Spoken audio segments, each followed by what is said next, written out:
Thank you, Chairman of Community.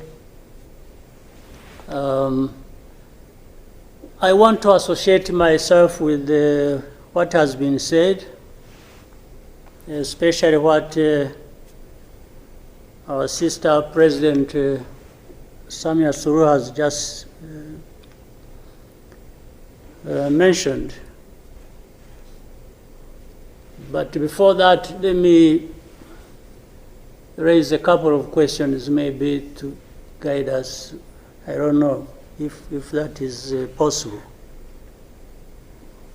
One, is there anybody among us who did not see this coming? I for one, I saw it coming, to be where we are now. I saw it coming because I did not see who was taking charge of the process, who was listening, who was trying to provide any kind of guidance as to what we should be doing from one thing or one day to another. And by this, I want to also ask, as the East African community, what did we want from the beginning?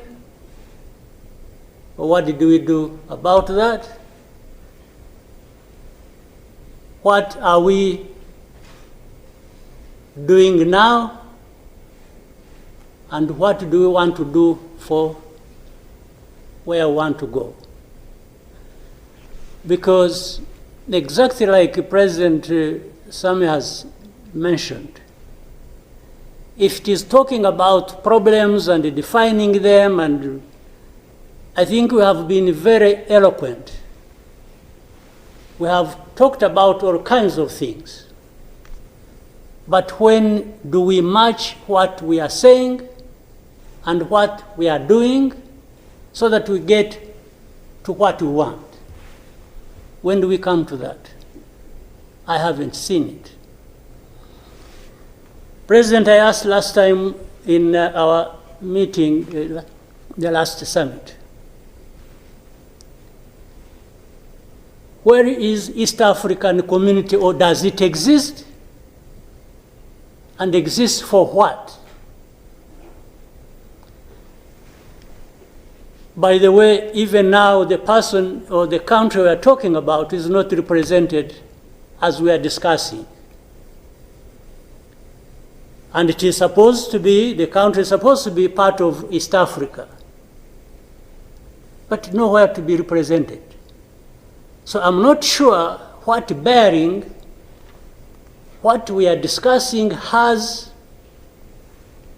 on what happens in the process of finding a solution in this country. I'll move on.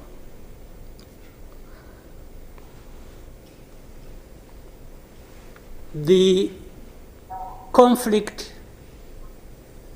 that was created from the time we had the East African community get involved in trying to help in Congo, and later on when the East African force was trying its best and we are seeing progress, Tshisekedi decided they are not doing what he wanted and went to SADC. SADC agreed they would come and do what he wanted and sent everybody packing. And that we complied and kept quiet. What really did we expect to come out of this? Now, worse still, I think even in East Africa itself, ourselves, maybe we have different understanding of what the problem is, and we have never come together to agree or even disagree and find a way to come together finally to do what we ought to do to deal with this problem. Or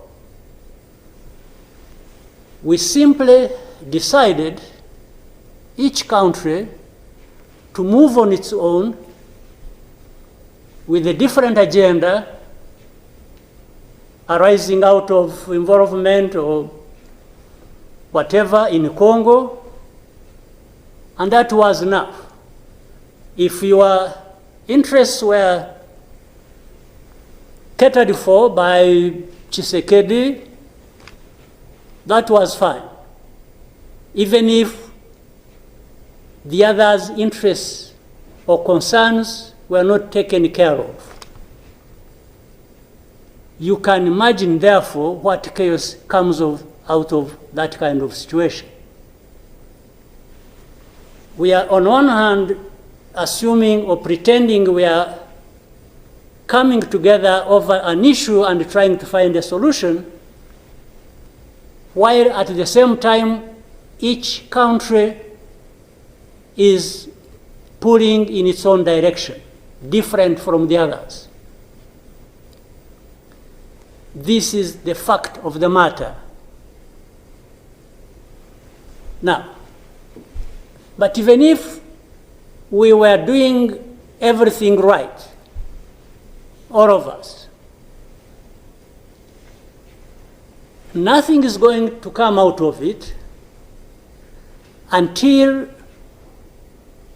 those mainly concerned are also part of it and participating and contributing to the success of the process through which they are getting the support.